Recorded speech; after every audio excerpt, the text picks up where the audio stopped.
Halo semuanya, selamat datang di sesi eksplorasi materi kita kali ini. Pernah kepikiran nggak sih gimana perangkat yang lagi Anda pakai sekarang ini, entah itu smartphone, laptop, atau tablet, bisa ngerti persis apa yang Anda mau? Nah, disinilah sistem operasi atau OS berperan. Bisa dibilang, OS ini tuh manajer utama atau sutradara di balik layar kehidupan digital kita. Tanpa dia, perangkat super canggih kita itu sebenarnya cuma sekotak logam dan silikon mati yang nggak bisa ngapa-ngapain. Tapi tunggu dulu. Kalau OS ini adalah manajernya, gimana sih sebenarnya cara kerja si OS ini di bawah kap mesinnya? Maksud saya, gimana ceritanya satu sentuhan jari di layar tiba-tiba bisa ngasih perintah ke sirkuit fisik di dalam perangkat? Nah, di pembahasan kali ini kita bakal ngebongkar habis kotak hitam ini. Kita akan jalan-jalan dari lapisan paling atas, tempat Anda berinteraksi, turun menembus lapisan demi lapisan sampai ke perangkat keras yang paling dasar. Ini dia rute perjalanan kita. Pertama, kita lihat anatomi OS. Kedua, menyapa komputer via shell. Ketiga, si kurir pesan, yaitu sistem call. Keempat, manajer utama alias kernel. Kelima, penerjemah device driver. Dan terakhir, proteksi modern. Oke, bagian pertama. Anatomi sistem operasi. Gambaran besar. Posisinya si sistem operasi ini benar-benar strategis banget. Dia duduk manis tepat di tengah-tengah. Di atasnya itu ada kita sebagai pengguna beserta semua aplikasi favorit kita, dan di bawahnya ada perangkat keras-keras atau hardware yang wujudnya fisik. OS ini dirancang khusus buat menyederhanakan cara kita pakai hardware sekaligus jadi pengatur lalu lintas sumber daya. Analoginya tuh mirip banget sama lari estafet. Perintah dari Anda itu startnya dari atas, terus tongkat estafetnya harus dipindah tangan dengan aman sampai ke bawah. Lanjut ke bagian kedua, menyapa komputer via shell. Lapisan terluar tempat kita berinteraksi ini namanya shell. Sesuai namanya, ini ibarat cangkangnya. Paling gampang ngebayangin shell ini kayak pelayan di restoran favorit Anda. Kalau Anda mau pesan makanan, Anda nggak mungkin kan nerobos masuk ke dapur terus masak sendiri. Anda pasti manggil pelayan. Nah, pas Anda ngetik perintah simple, misalnya perintah ls di sistem Linux, shell inilah si pelayan yang nyatet pesanan Anda. Dia yang bakal nyampain pesanan itu ke inti sistem dan nanti ngebawain hasilnya balik ke hadapan Anda. Dan yang namanya pelayan, gayanya beda-beda dong. Secara garis besar, antar muka ini ada dua macam, GUI dan CLI. GUI atau Graphical User Interface ini yang bentuknya visual dan paling sering kita pakai sehari-hari. Tinggal klik-klik aja, gampang banget, tapi sayangnya lumayan rakus sumber daya sistem.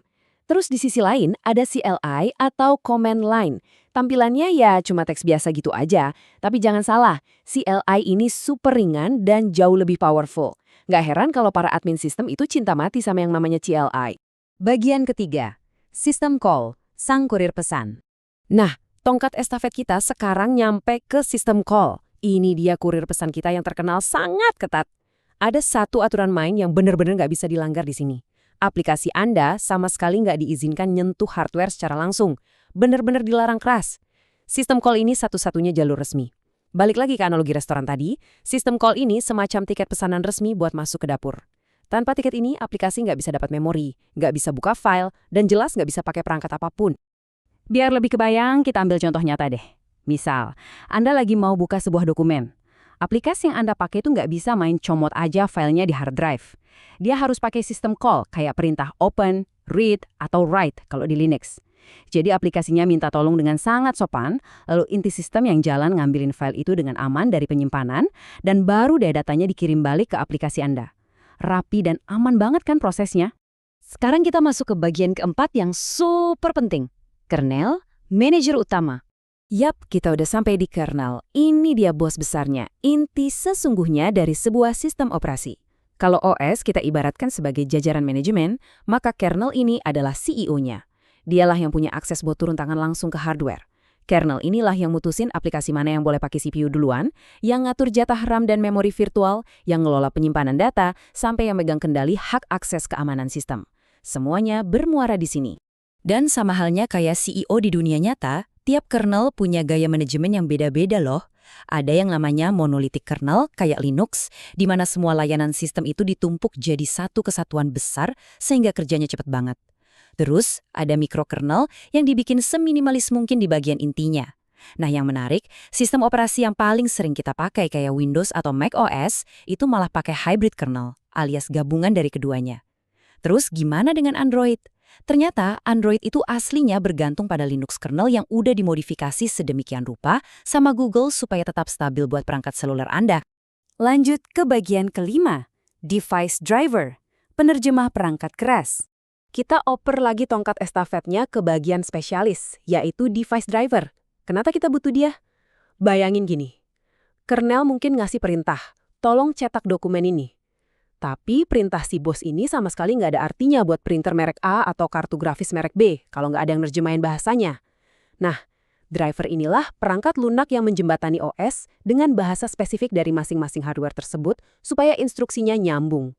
Kita bawa ke kejadian nyata yang sering banget bikin pusing deh. Pernah nggak sih Anda install ulang OS di laptop, terus pas udah selesai, tiba-tiba WiFi nggak nyala atau audionya bisu? Pasti jengkel banget kan? Nah, inilah bukti nyata betapa krusialnya si driver ini. Kernel Anda sebenarnya sehat-sehat aja, tapi dia kehilangan buku kamusnya. Jadi OS Anda nggak tahu cara ngobrol sama modul WiFi fisik di laptop itu. Solusinya gampang banget, Anda cuma perlu install driver yang pas, dan voila, semuanya langsung nyambung dan jalan lagi.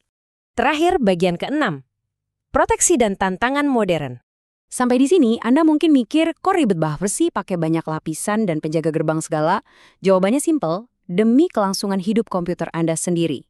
Sistem operasi itu jalan pakai mekanisme yang namanya dual mode, yaitu user mode dan kernel mode. Di user mode, aplikasi Anda dikurung dengan hak akses yang sangat terbatas.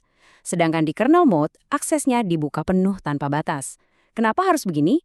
Coba bayangin, kalau ada aplikasi yang tiba-tiba error, kena malware atau ngehang, mode ganda ini bakal langsung jadi tameng. Aplikasinya boleh aja mati di kill, tapi kernel tetap aman sentosa dan sistem komputer Anda nggak bakal ikut crash. Tapi tentu aja kerja keras OS nggak berhenti di situ. Lari estafet dari pengguna ke hardware di era sekarang tuh makin luar biasa rumit. Sistem operasi modern harus bisa nangani perangkat keras yang makin heterogen, prosesor dengan puluhan core, belum lagi urusan ancaman keamanan, cloud computing, mobilitas perangkat, sampai ngeladenin beratnya beban kerja AI atau kecerdasan buatan. Jadi, OS itu bener-bener dipaksa buat terus berevolusi jadi makin pinter dan tangguh. Sebagai penutup eksplorasi kita kali ini, coba deh renungkan satu skenario ini. Apa yang sebenarnya bakal terjadi kalau benteng utama kita, si kernel itu sendiri, yang rusak atau jebol? Dan setelah Anda paham semua lapisan proteksi super ketat tadi, bisa kebayang nggak sih kekacauan macam apa yang bakal terjadi kalau aplikasi kayak web browser atau game yang Anda mainin tiba-tiba dikasih izin buat ngacak-ngacak prosesor dan RAM sesuka hati? Pada akhirnya, semua struktur berlapis dalam sistem operasi ini dirancang bukan buat ngebatasin ruang gerak Anda, justru buat mastiin kehidupan digital Anda tetap berjalan harmonis dan aman. Semoga pembahasan ini ngasih insight baru buat Anda ya. Sampai jumpa di eksplorasi seru berikutnya.